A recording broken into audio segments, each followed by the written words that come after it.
2015 to limit supplementary budget requests to items that are absorbable, unavoidable, and unforeseeable.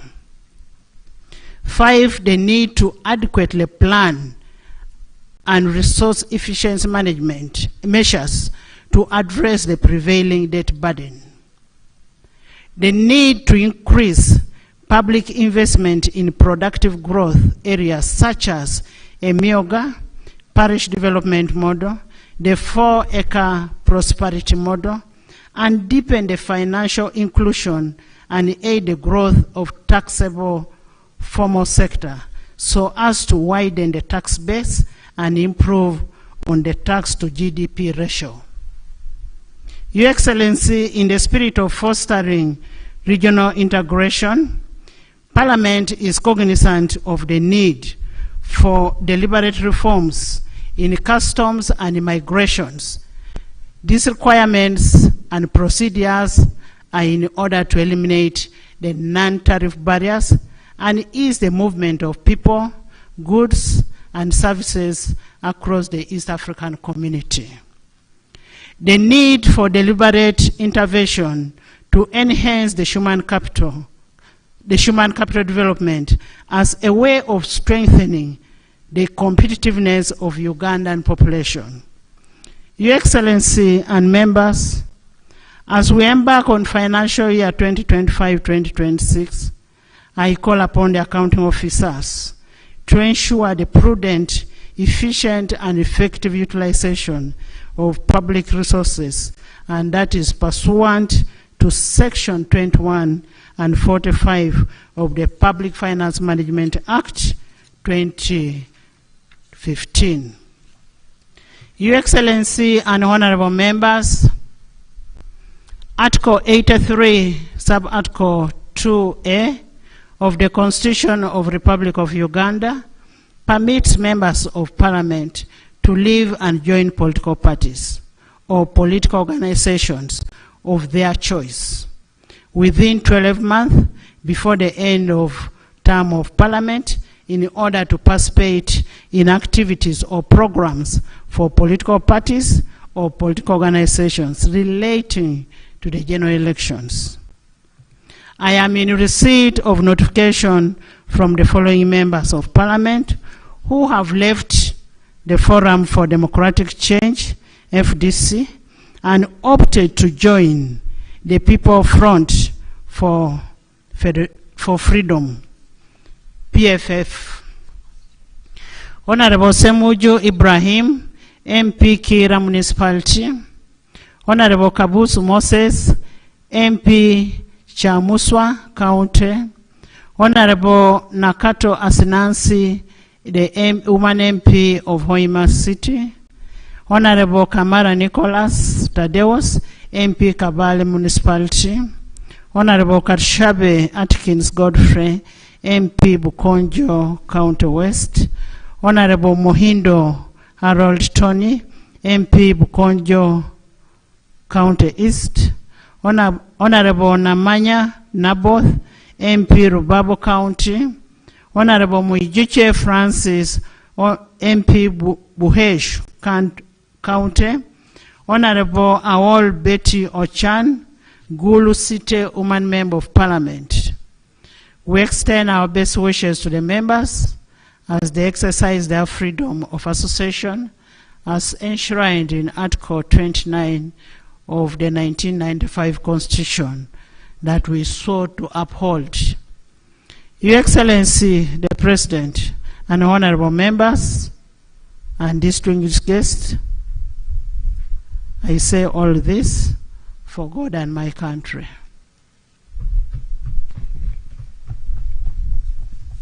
Item number 5, presentation of the budget speech by His Excellency the President of the Republic of Uganda. Honorable members, I have been duly notified that the Minister of Finance, Planning and Economic Development will deliver the budget speech on behalf of His Excellency the President, and thereafter the President will also give his remarks, additional remarks to what has been delivered. I now want to invite the Minister of Finance, Planning and Economic Development to deliver the budget speech. Honorable Minister.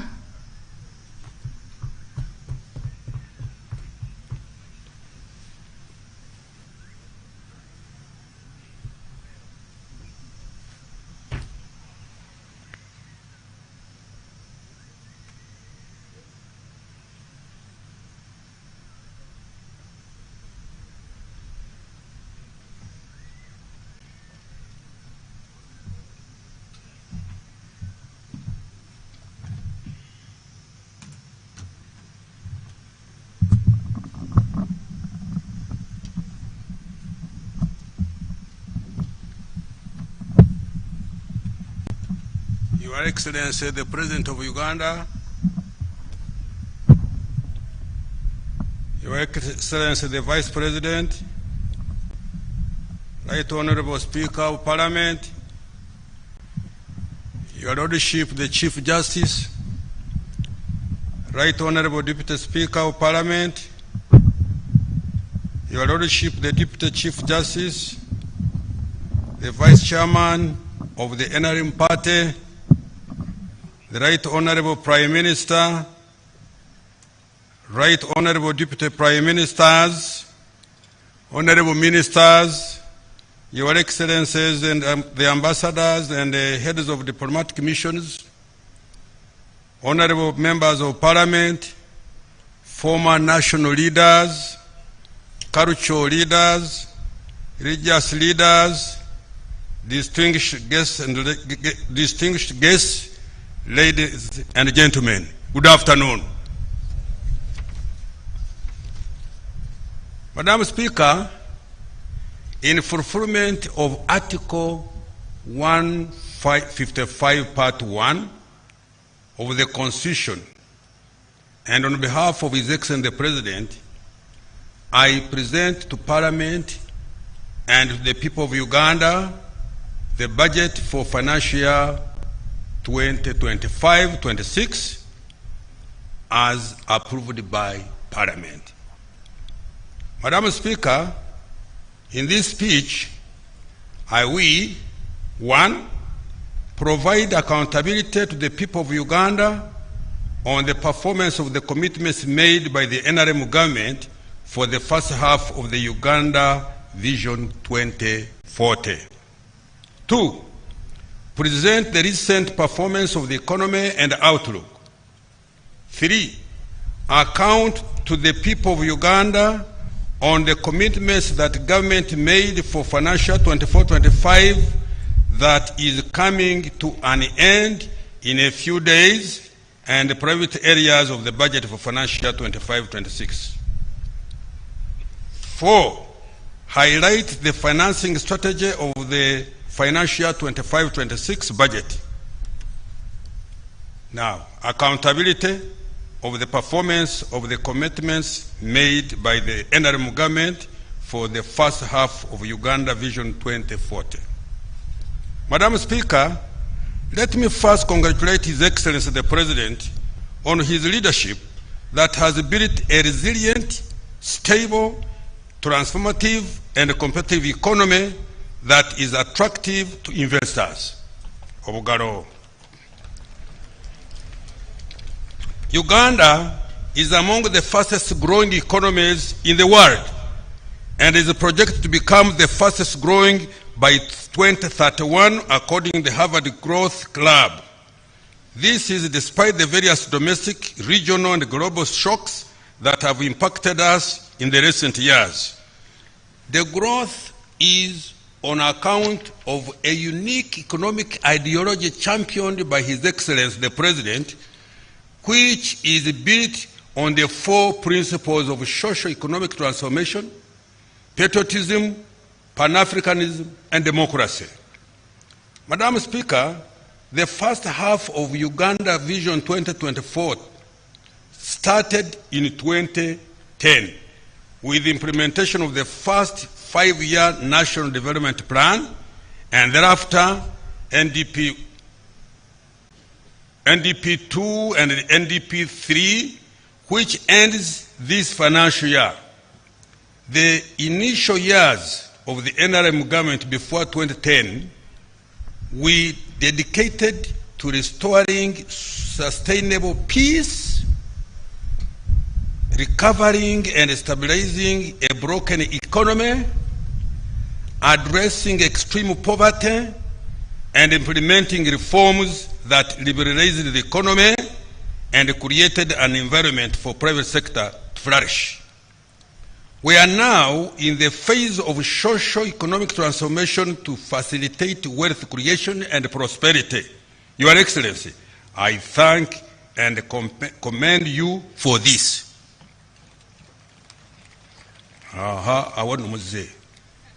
Madam Speaker, the budget for financial year 2025-26 will conclude the implementation of the current NRM manifesto and start the implementation of the fourth National Development Plan. For the next 15 years, the successive national development plans will implement the 10-fold economic growth strategy. This strategy aims to expand the size of the economy to US$ 500 billion by 2040 from US$ 61.3 billion estimated this financial year 24-25. Madam Speaker, over the accountability period, government has undertaken targeted investments that have built a firm foundation and strengthened the resilience of our economy. I wish to highlight the following achievements. 1, total peace, security of person and property, political stability have been the foundation upon which sustained high economic growth and wealth creation to be built. 2, the economy more than tripled to shillings 226.3 trillion Uganda shillings, equivalent to US dollars 61.3 billion this financial year 24-25, from shillings 64.8 trillion, equivalent to US dollars 27.9 billion in financial 2010-2011. In March 2024, Uganda met the criteria for graduation from the category of least development countries. Let me repeat this. In March 2024, Uganda met the criteria for graduation from the category of least development countries. 4, life expectancy has improved to 68.2 years in financial year 23-24 from 63.3 years in 2010-11 and from 50.4 years in 2002. This has been partly driven by improvements in access to health services, massive immunization campaigns that reduce disease prevalence and child mortality. 5, the population living within a 5-kilometer radius of a health facility is now 91% from about 8% in financial year 2010-2011. And 81% of parishes now have government-aided schools. 6, poverty has decreased by 16.1% in financial 2023-24 from 24.5% in financial year 2010-2011. In addition, Madam Speaker, persons in the subsistence economy reduced to 33% in financial year 23-24 from 69% in financial year 2010-2011. Madam Speaker, Uganda is becoming a more equal society. The results of the National Household Survey released by the Uganda Bureau of Statistics last month show that income inequality has declined significantly in the past 4 years. The Gini coefficient, which is a statistical measure used to determine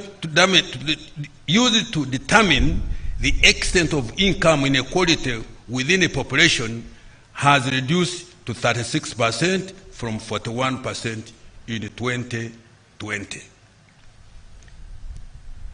8, Madam Speaker, Ugandans can now connect to all borders on tarmac and reach all parts of the country, east, west, south, north, by tarmac or improved mudam roads.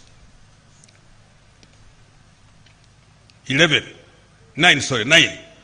Installed electricity generation capacity increased fourfold to 2,051 megawatts in financial year 23-24 from 595 megawatts in financial year 2010-2011. Consequently, the proportion of the population with access to electricity increased fivefold to 57% in financial year 23-24 from 11% in financial year 2011. The percentage of the population subscribed to the internet rose to 53% in 2022 from 1.8% in 2010, and the national ICT backbone infrastructure extended to 4,300 kilometers in financial year 22-23 from 1,380 kilometers in financial year 2010-2011. The economy has diversified from the traditional 3 C's, which are coffee, cotton, copper, and 3 T's, which are tobacco, tea, and tourism, to a more sophisticated economy. For example, Uganda has added 31 new products to its export basket in the last 15 years, including light manufactured products such as steel, processed food, cement, pharmaceuticals, dairy products, ceramics, and clothes. The number of manufacturing units, factories of various sizes, has increased by about 18,000 from 31,757 in 2010-2011 to 50,000 in financial year 2023-24. As a result, this has increased the share of manufactured exports significantly. Madam Speaker, Uganda's economy has been able to achieve all these milestones on account of the right strategy of the NRM government. Let me repeat. Madam Speaker, Uganda's economy has been able to achieve all these milestones on account of the right strategy of the NRM government. Madam Speaker, since the necessary foundation has already been established by intentionally prioritizing investments in infrastructure, the speed of economic transformation is destined to be faster in the medium term. Madam Speaker, the budget for next financial year and over the medium term is focused on people and wealth creation. Consequently, the theme of the next financial year 25-26 remains full monetization of Uganda's economy through commercial agriculture, industrialization, expanding and broadening services, and digital transformation and market access. Current recent economic performance and outlook. Madam Speaker, Our economy has strengthened its resilience to domestic and external shocks and is estimated to grow by 6.3% this financial year 24-25. This is after recording growth of 8.6% in the third quarter of this financial year. Last financial year 23-24, the economy grew by 6.1%. In nominal terms, the size of the economy is estimated at shillings 226.3 trillion, equivalent to US dollars 61.3 billion in financial year 24-25, rising from shillings 203.7 trillion, equivalent to US dollars 53.9 billion in financial year 23-24. This is equivalent to US dollars 174.2 billion in purchasing power parity terms. My economists will tell you what that means. 12. Madam Speaker, this growth has broad-based, including this growth was broad-based, including in agriculture, industry, and services like ICT. This was on account of continued implementation of government interventions and sound fiscal and monetary policies that have supported private sector investment. Madam Speaker, the impressive economic performance has been driven by His Excellency the President's commitment and deliberate investment in wealth creation initiatives. I thank His Excellency the President for setting the tone and for providing leadership and direction. Madam Speaker, government has invested over shillings 9 trillion in key wealth creation initiatives over the last 10 years.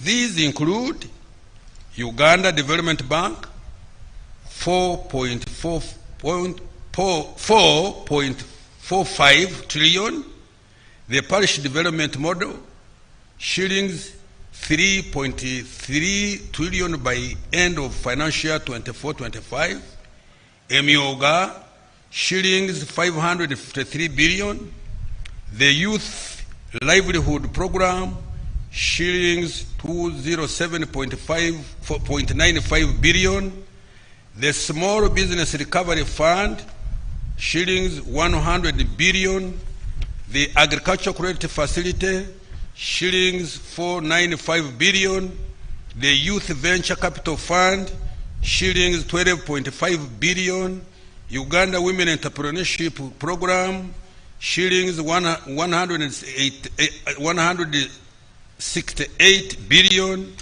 the Invite Project, shillings 800 billion, the Grow Project, shillings 824 billion, and Uganda Development Corporation, 1.2 trillion, among others. Madam Speaker, the economy is expected to grow faster by at least 7% next financial year 25-26, and to double digits at the onset of oil and gas production. The size of the economy is projected to expand to shillings 254.2 trillion, equivalent to US dollars 66.1 billion in financial year 25-26. This will translate into a higher GDP per capita of US dollars 1,000. Let me repeat this. This will translate into a higher GDP per capita of US dollars 1,324 next financial year compared to US dollars 1,263 GDP estimated for this financial year ending the 30th June this year. Inflation. Madam Speaker, inflation is under control. For the year ending May 2025, the speed at which prices of goods and services rose slowed to 3.4% compared to 4.1% in the same period of the year ago. The slower pace of the increase in domestic prices was due to good export performance and FDI inflows, which led to a stable shilling, increased food production driven by good weather and the parish development model, and the close coordination of the fiscal and monetary policies. In addition, a reduction in the global prices of petroleum products also contributed to the lower prices.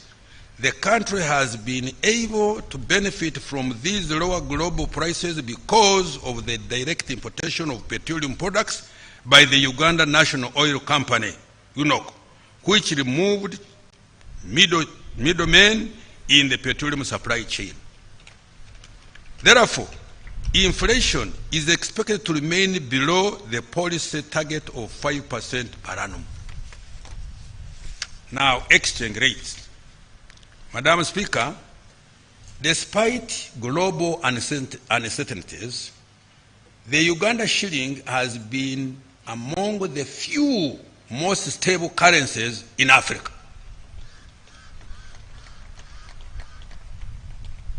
Can I repeat? Madam Speaker, despite global uncertainties, the Uganda shilling has been among the few most stable currencies in Africa. The shilling appreciated by 4% year on year in April 2025 compared to the same month in 2024. Uganda's shilling has been ranked the most stable currency in Africa according to the International Financial Statistics Division of the IMF.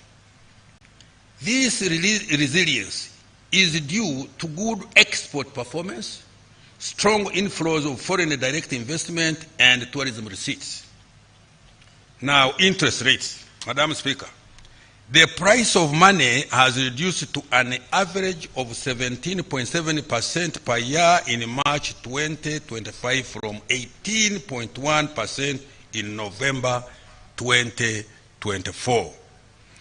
This decline was partly driven by a slight reduction in the Bank of Uganda's reference interest rate and increased lending at lower interest rates to lower risk borrowers. Private sector credit. Madam Speaker, the stock of private sector credit grew to shillings 23.3 trillion in March 2025 from shillings 21.9 trillion in June 2024. This represents growth of 6%. Although this is low, it is expected to increase as private sector activity and household demand continues to recover.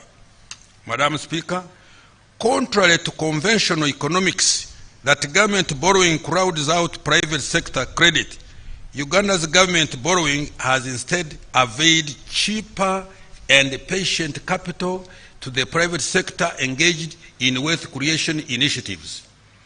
Government borrows from commercial banks at relatively high rates and avails financing to the private sector in strategic sectors at relatively low or no interest rates.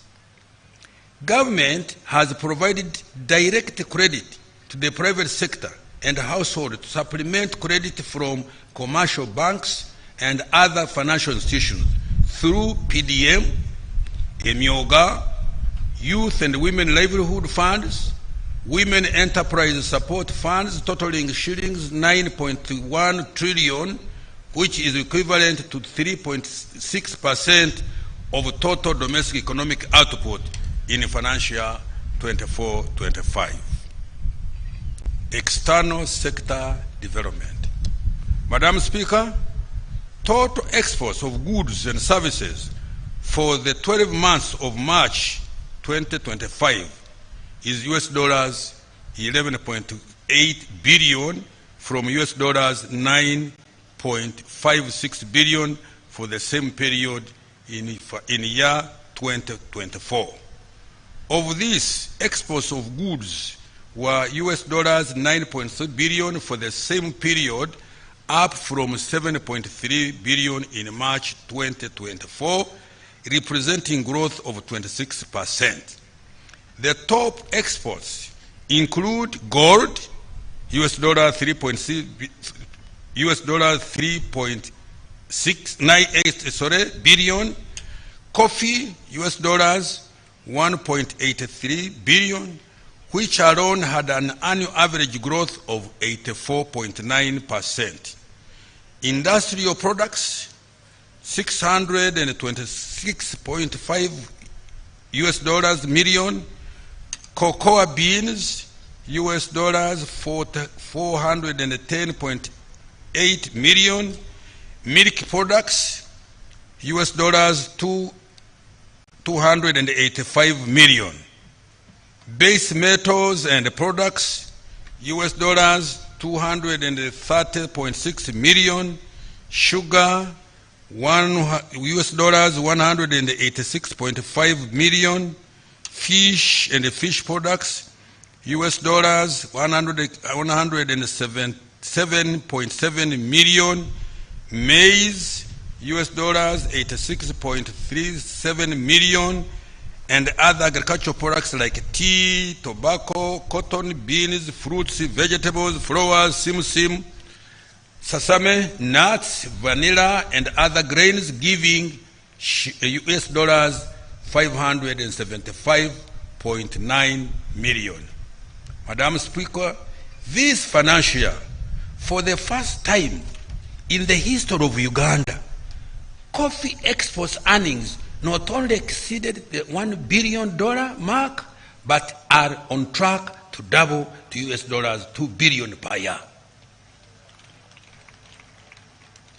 While it took the country more than a century to reach US dollars 1 billion earnings per annum from coffee, it has taken just 1 year to double these earnings.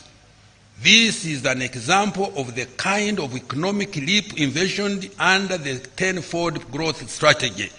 I therefore implore Ugandans to grow more coffee and, most importantly, add value to our coffee before we export it for higher earnings. Madam Speaker, for the year ending March 2025, the Middle East was Uganda's top export destination, followed by the East African Community, Asia, and the European Union.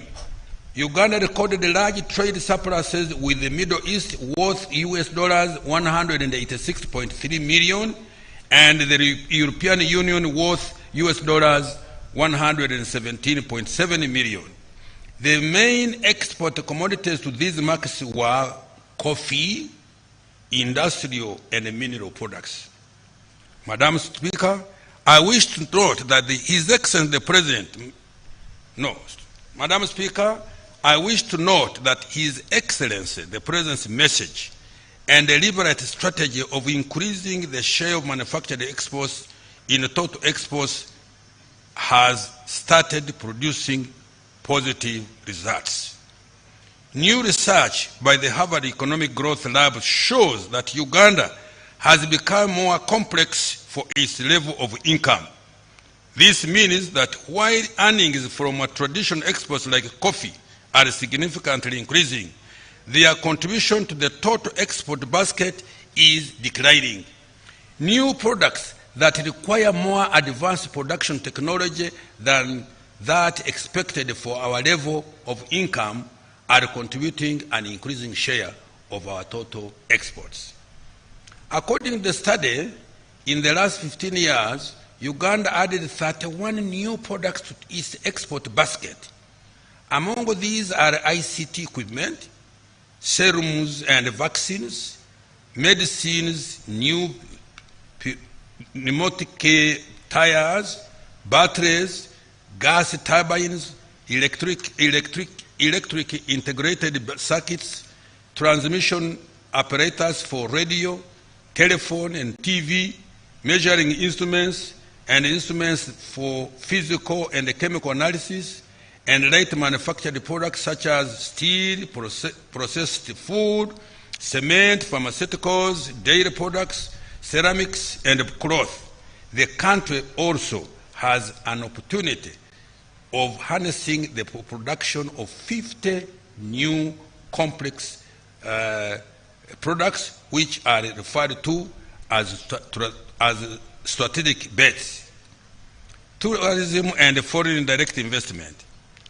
Madam Speaker, tourism earnings have grown by 13.1% to US dollars 1.52 billion in 12 months to March 2025 from US dollars 1.36 billion during the same period in 2024.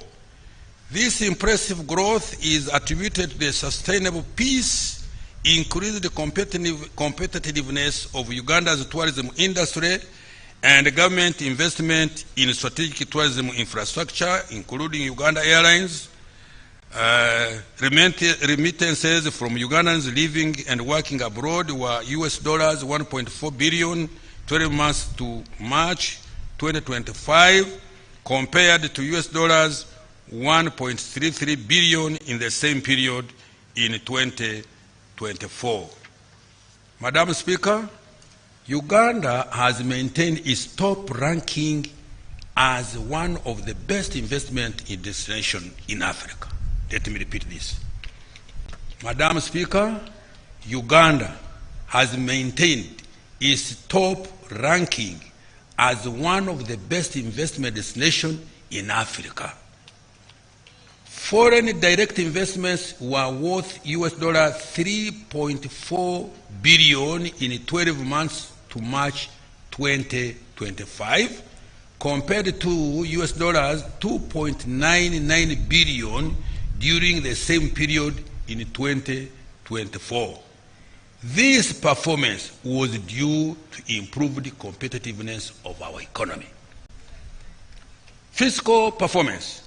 Madam Speaker, revenue collection is projected at shilling 31.9 trillion this financial year ending June 2025, equivalent to about 14.3% of total domestic economic output or GDP.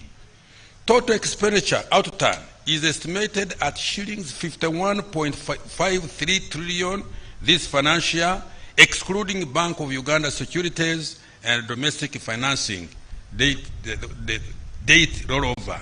The budget deficit is estimated at 7.2% of GDP. Madam Speaker, government plans to collect shillings 37.2 trillion in domestic revenue next financial year 25-26. This will finance about 60% of the national budget. The rest of the budget will be financed through borrowing and grants. Madam Speaker, government has stepped up efforts to mobilize domestic revenue. Going forward, emphasis will be put on the following. 1. Broadening the tax base through strategic investment in the opportunities in agro-industry, tourism, minerals, including oil and gas, science, technology, and innovation, including ICT, as well as interventions that support wealth creation and the growth of small and medium enterprises. Eliminating corruption at URA through punishing corrupt officers and taxpayers who collude with URA staff, as well as leveraging digital platforms to minimize human interaction. 3. Enhancing implementation of electronic fiscal receipting and invoicing solutions, which is congregation EFRIS, digital tax stamps, rental tax solution, and regular audits, especially for transfer pricing. Combating smuggling at border points through extended surveillance using advanced technologies like scanners, drones, and tracking systems with increased patrols in high-risk areas. Rationalizing tax exemptions to focus on only those that support industrial policy and introducing sunset clauses. Amending tax laws to close loopholes that cause revenue leakage and providing clarity to encourage voluntary compliance. Strengthening URA, including recruitment and training of tax officers to effectively administer tax collection, and supporting local governments and revenue-generating public entities to increase revenue collection. Accountability for financial 24-25 and priorities for the financial 2025-26. Madam Speaker, when I delivered the budget speech for financial 24-25, I made several commitments on government expenditure priorities for the financial year. In February 2025, I presented a detailed semi-annual budget performance report of this financial year to Parliament in line with the law.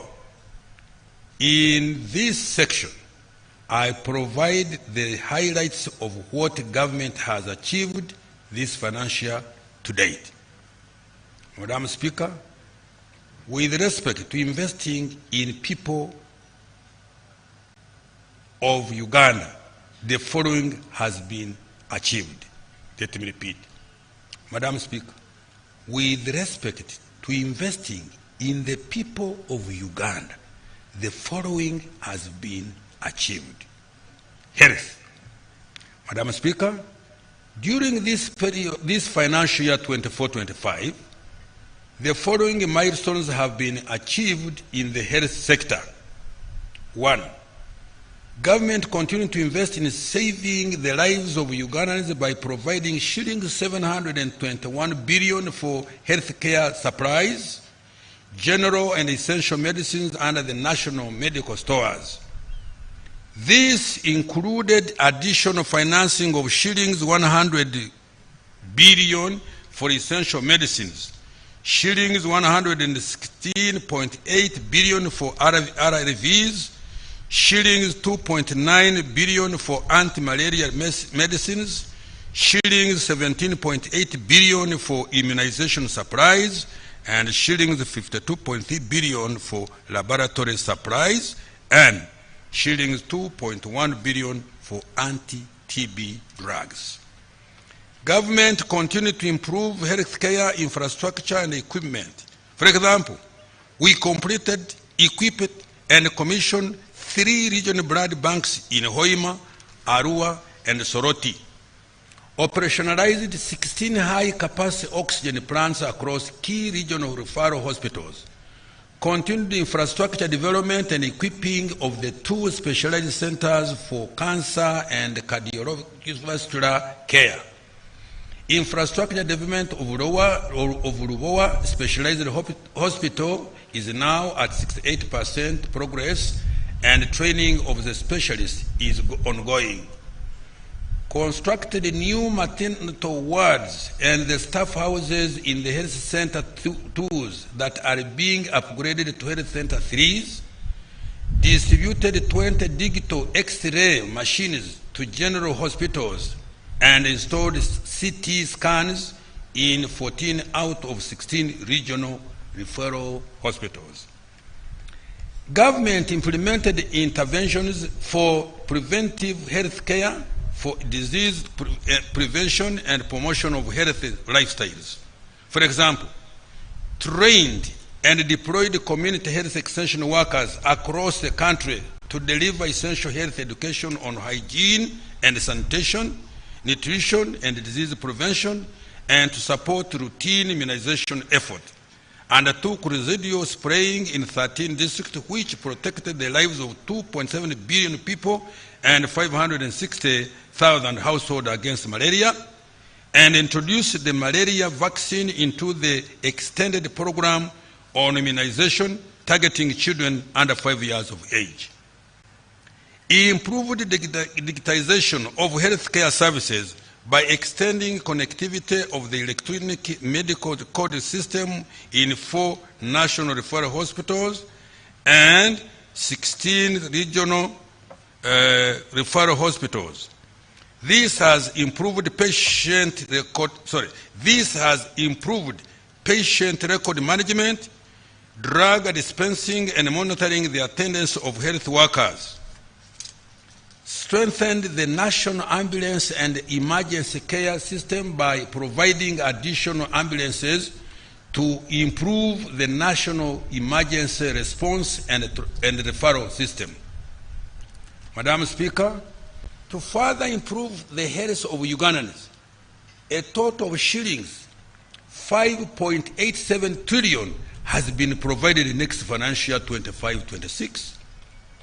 The priority intervention will include 1, functionalizing health centers, 4, 2, strengthening primary health care and community health services, 3, scale up of national e-health infrastructure, 4, promotion of nutrition and education and reproductive health, 5, continued deployment of community health extension workers, 6, strengthening the national ambulance and emergency referral system, and 7, construction of specialized health facilities for cancer and cardiovascular care.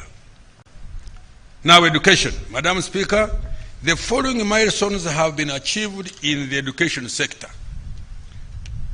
1, provided access to universal primary education for 9.2 million learners and 905,116 learners under universal secondary education. Minister, for record, it is 9.52.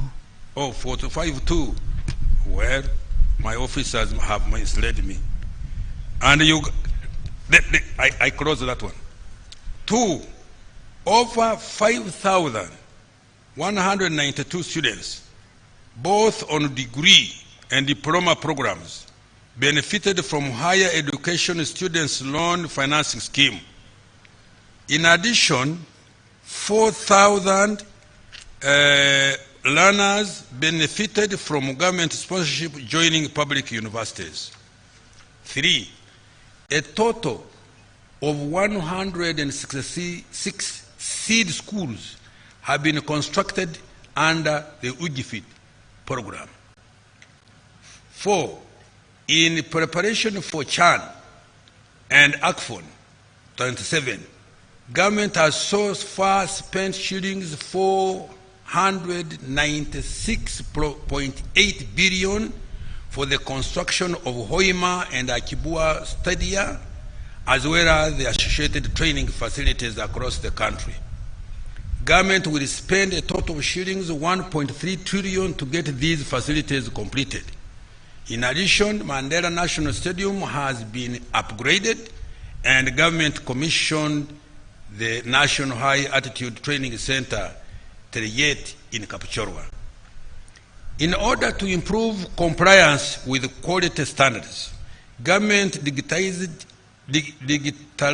school inspections in all public schools and certificate awarding technical, vocational, education and training institutions. To improve the qualifications and skills of primary school teachers to meet the new minimum education requirement of degree level, government has established the Uganda National Institute for Teacher Education, UNITE. So far, UNITE has enrolled 1,000 students across 5 campuses and has been supported to undertake staff recruitment and take over the operations of 23 primary teachers' colleges to upgrade certificate teachers to diploma level. rolled out the abridged A-level curriculum to implement the competence-based curriculum for A-level. A total of 357 120 learners successfully completed the 4-year cycle under the new lower secondary educational curriculum and are transitioning to the new A-level curriculum. Implemented the TVET reform to increase industry participation in TVET training and delivery. A new TVET council, sector skills council, and secretariat have been established with representation from various sectors. Madam Speaker, next financial year, I have provided 5.04 trillion for priority interventions, which include: 1, continuing to provide free education to Ugandans under UPE, USE, and universal post-O-level education and training. 2, providing sponsorship and student loans for higher education. 3, rehabilitation of 120 traditional secondary schools and 31 special need primary schools. 4, construction of 106 new seed schools and expansion of 61 existing secondary schools. 5, recruitment of more teachers and non-teaching staff. 6, strict enforcement of teachers and learners inspection across the country using an electronic system. 7, providing textbooks and instructional materials to improve the textbook to student ratio to 1.3 from the current 1 to 1.5. Operationalization of Bunyoro and Busoga universities, and completion of the ongoing construction of stadia and training facilities ahead of Chan and AFCON 27, as I've said before. Social protection. Madam Speaker, to keep our senior citizens healthy and to actively participate in socio-economic activities, government has divided shillings 811 billion, benefiting 702 older persons across the country under the social assistance grants for the elderly program, SAGE. In addition, 1,741 older persons group enterprises have been funded with government grants worth 5.5 billion, benefiting 11,644 older persons under the Special Enterprise Grant for Older Persons Program, SEGOP. Other social protection intervention which government has supported include the following: Youth Livelihood Program, a total of 24,228 youth enterprises have been funded to the tune of 191.336 billion, benefiting 274,211 youth. 271,211. That's I have read it wrong. Let me repeat. 271,211 youth.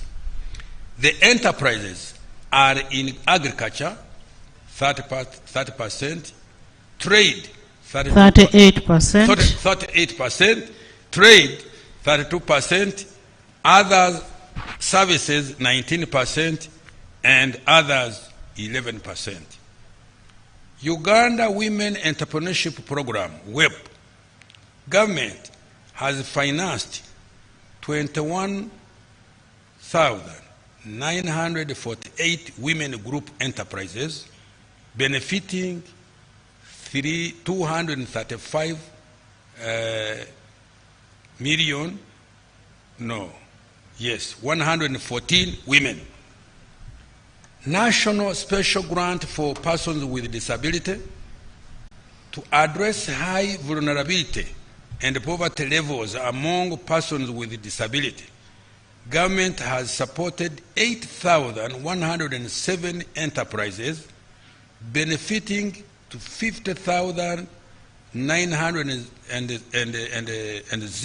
persons. 59,901. 59,901 persons with disabilities. Madam Speaker, I have provided an additional shillings 404.9 billion for social protection next financial year 2025-26. Water, sanitation, and environmental protection. Madam Speaker, to improve the quality of life, government continues to invest in the provision of safe water, ensure protection of the environment. These include the following. 1. Villages in Uganda with at least one safe water source have remarkably increased to 8 out of every 10 villages. Nationwide, 57,951 villages out of 71,225 have been served with a safe water source. 2. Completed construction of 259 medium and large solar-powered water supply and sanitation systems and gravity flow schemes across the country. 3.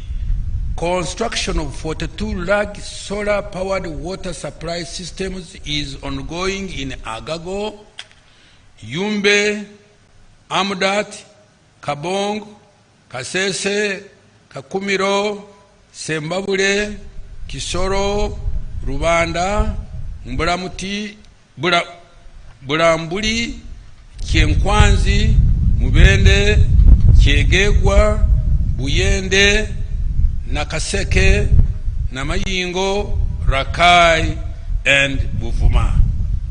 With regard to clean water, construction of pipe-to-town water supply systems is ongoing in 32 towns. These include Namasale, Kakingoro, Kamuli, Ngoma Town, Lunya, Karogo, Phase 2, Ishaka, Mobilizing, Nyakashaka, Bukumi, Kanapa, and Odongei. Construction is also ongoing in Parabekar, Rhino Camp, Aradufile, Lubeli Refugee Settlement, Bulori, Nyanseke, Busale, Kibuzi, and expansion in 2 towns of Kiboga and Zigoti. Other beneficial towns are Lamuo, Lacheskot, Iri, Lorenga Kora, Chora, Manafwa, Butaleja Busorwe, Terinyi, Kibuku, Kadama, Budaka, Kaliro, Namungarwe, Rukungiri, and Obongi. Construction of various water supply systems in 26 districts is at varying levels of physical progress. These include Manafwa Town Council, and installation of solar packages that is ongoing in Loslang, Kasawo, Phase 1, Kaburawizi, Phase 1, Bukumi, Bulangira, and Kievando, Kasimbi, and Busale Town.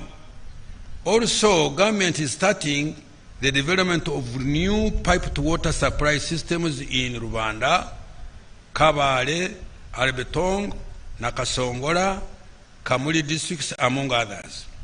Madam Speaker, I have provided an additional shillings 366.1 billion next financial year for water resource management, climate change mitigation, natural resources, and environment.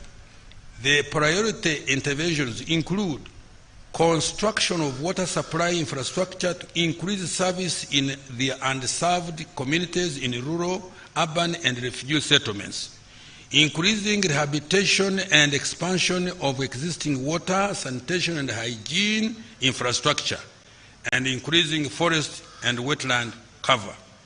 Madam Speaker, overall, I have allocated a total of shillings 11.44 trillion next financial year towards investing in the people of Uganda through health, education, social protection, and water and sanitation.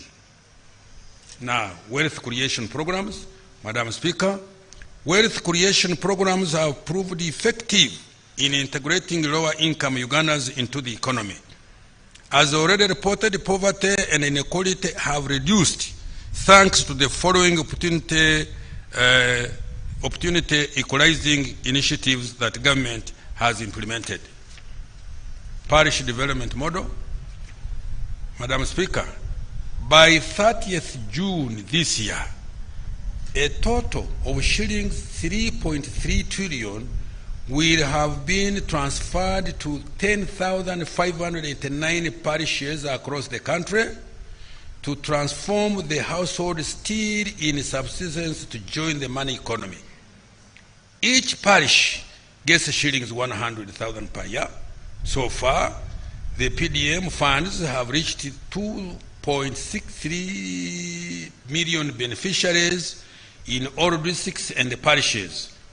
The beneficiaries have invested 45% of the money in cash and food crops such as maize, cassava, onions, bananas, and Irish potatoes, 36% in livestock such as piggery, goats, beef cattle, dairy cattle, and sheep, 20% in poultry, and 6% in other enterprises. These investments are changing the lives of Ugandans by boosting household incomes, enhancing food security, and creating employment opportunities at local level countrywide.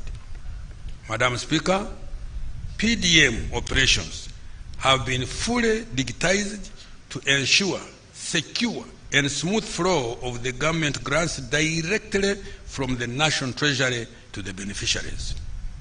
Government using the National Identification Number, NIN, and the PDM information system to identify the beneficiaries, the Wendy application to send the money, and the Zaidi application to monitor and ensure that the money goes to the right beneficiaries and that they are using it to finance the right enterprises. This has enhanced efficiency and convenience in access and helped to reduce corruption in the PDM operations. Effective next year, every parish chief will make use of the PDMs to prepare an annual report on the state of their parish economy and asset register, the SPEAR report. This report will enable tracking of progress towards full monetization of the economy for every parish. Madam Speaker, I have provided an additional 1.059 trillion next financial year 25-26 for further capitalization of the PDM. This will avail an additional shillings 100 million per parish for households that have not yet benefited from the PDM. Government has also provided money to pay for the bank charges to ensure that beneficiaries receive the full amount of shillings 1 million each. Government is also providing a grant of 500,000 shillings for persons with disability over and above the loan of 1 million to cater for the additional access requirements. Madam Speaker, in order to add value to and guarantee markets for PDM outputs, government has stepped up investment in agro-industry through vertical and horizontal value addition. This is targeting production of higher value multi-input products such as nutritional foods, baby foods that use several products like milk, eggs, and maize, and fruits and vegetables. Now, agricultural credit facility. Madam Speaker, government has injected a total of shillings 413.4 billion in the SEF since its establishment in 2010.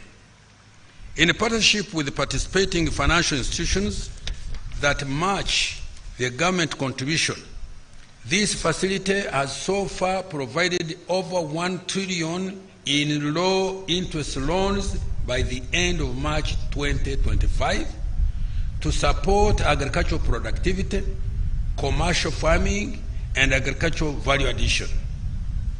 The SF has so far supported 14,336 beneficiaries, of whom 3,531 are smallholder farmers. The loans have financed the following: grain trading, shillings 431.4 billion, 43%; on farm activities, shillings 312.8 billion, 32%; agro-processing 166.8 billion, 16%; and post-harvest management, shillings 89 billion, which is 9%. Madam Speaker, I have provided additional capital for the SEF of shillings 50 billion next financial year 25-26. This is in addition to the agricultural insurance that benefits all farmers, including PDM beneficiaries. Uganda Development Bank. Madam Speaker, government has cumulatively capitalized UDB to the tune of shillings 1.5 trillion to support industrialization, agricultural commercialization, and acquisition of appropriate technologies to increase productivity. UDB has so far achieved the following. 1. UDB has provided shillings 2.45 trillion to 607 businesses engaged in commercial agriculture, agricultural value addition, manufacturing, tourism, hospitality, education, health services, creatives, and construction industry, and as at the end of December 2024. 2. Businesses supported by UDB have created 55,553 jobs, generated out of value of shillings 20 trillion, contributed shillings 944.2 billion in taxes, generated an equivalent of shillings 3.3 trillion in forex earnings, and shillings 3.15 trillion in profits for the private sector businesses supported. UDB has implemented special programs targeting small and medium enterprises and youth and women-owned businesses engaging in wealth creation. This has been done through provision of business development and incubation services. In order to ease access, UDB is opening up regional offices and has supported wealth creation enterprises in 96 districts across all the sub-regions. Madam Speaker, I have now provided an additional shillings 1 trillion for UDB next financial year. We turn to Emyoga. Madam Speaker, in order to boost incomes of Ugandans engaged in specialized trades, Emyoga, particularly in urban and peri-urban centers, government has so far provided a total of shillings 660 billion. This has benefited a total of 2.4 million Ugandans in creating 471,000 jobs and kick-starting a new local economy in value-added enterprise such as winemaking, carpentry, coffee value addition, metal fabrication, tailoring, artisanal products, mechanics, women in markets, restaurants, and services like hair and beauty salons and transport, among others. Madam Speaker, I am providing an additional 100 billion Uganda shillings next financial year to support more Emyoga enterprises as off-takers of PDM outposts. Following enactment of new TVET Act, government will support certification and issuance of practicing permits to competent practitioners benefiting from the Emyoga program. Small Business Recovery Fund, Madam Speaker. This fund was established to support small businesses which were affected by COVID-19 to recover with an initial capital of 100 million shillings, to be matched by commercial banks and other financial institutions. The funding from the SBRF has enabled 3,496 micro, small, and medium enterprise to recover from the effects of COVID-19, saving over 26,672 jobs in the sectors of trade and commerce, hospitality, and education and construction. Madam Speaker, in order to accelerate full monetization of the economy through various wealth creation programs, I have provided shillings 3.05 trillion next financial year, 2025/26. These funds are going to be passed. 2.3 trillion. Next it is shillings 3.05 trillion. These funds are going to be passed on to Ugandans in wealth creation through PDM, shillings 1.059 trillion, Emyoga, shillings 100 billion, UDB, shillings 1 trillion, Uganda Development Corporation, shillings 187.1 billion, and the Agricultural Credit Facility, shillings 50 billion. Others include GROW, generating growth opportunities and productive for women enterprise, 231.3 billion, Invite, investment for industrial transformation and empowerment, shillings 275.1 billion, presidential zonal industrial hubs and skilling initiatives, shillings 58.5 billion, to turn youth into manufacturers, and support to microfinance, shillings 48.5 billion. Agro-industrialization. Madam Speaker, the interventions in agro-industrialization this financial year and next financial year have prioritized research, increase in productivity, commercialization, and value addition in agriculture.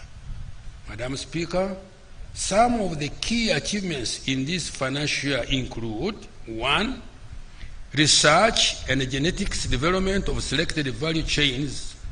The National Animal Genetic Resource Center and the Data Bank has introduced superior animal genetic resources for breeding, multiplication, and distribution to farming households under PDM.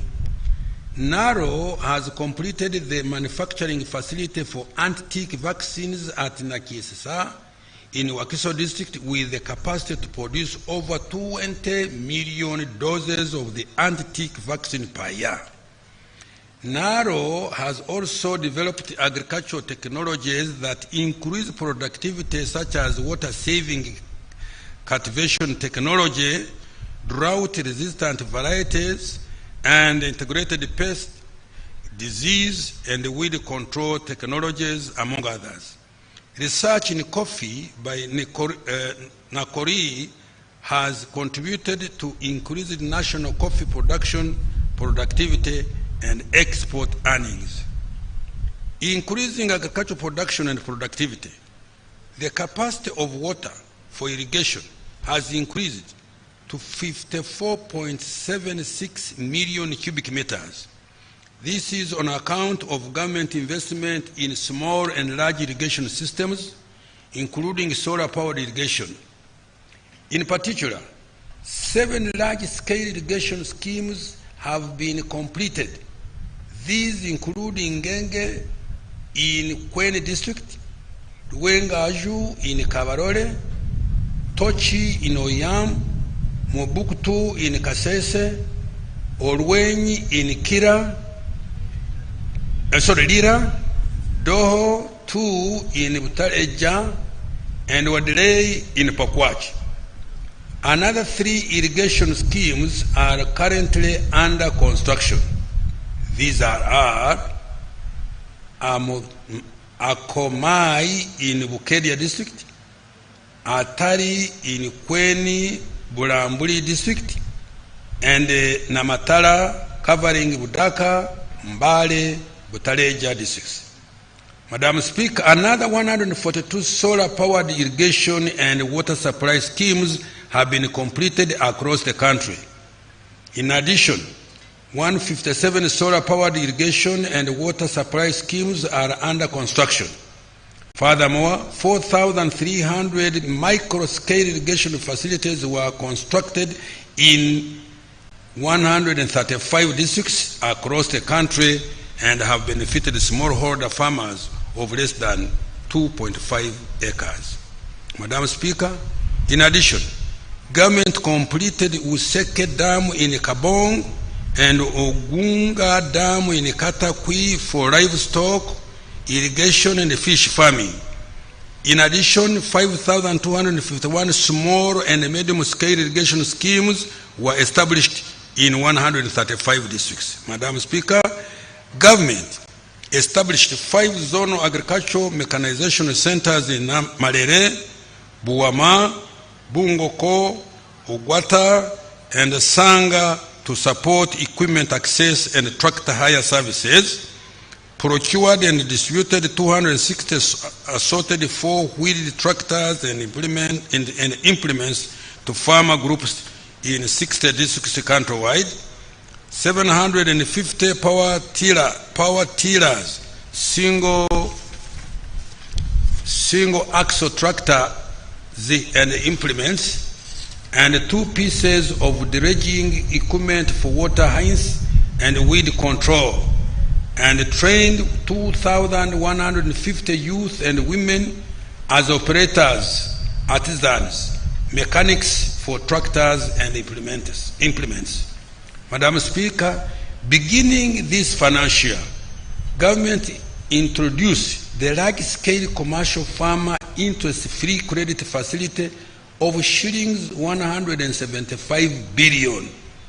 This facility will help to increase production and productivity for improved food security and export. The loan facility can be accessed through government-owned banks, namely Post Bank, Housing Finance Bank, and Pride Bank Limited. Agricultural value addition and marketing. NARO completed setting up an Alpha Safe facility at Namulonge with the capacity to eliminate aflatoxin contamination in grains. The facility has capacity to clean 5 tons of produce per hour.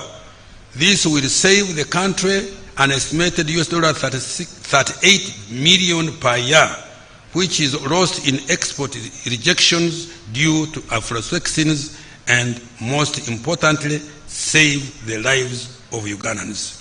Madam Speaker, to add value to agricultural produce, government constructed 11 agro-processing and storage facilities to increase opportunities for value addition and access to higher value markets.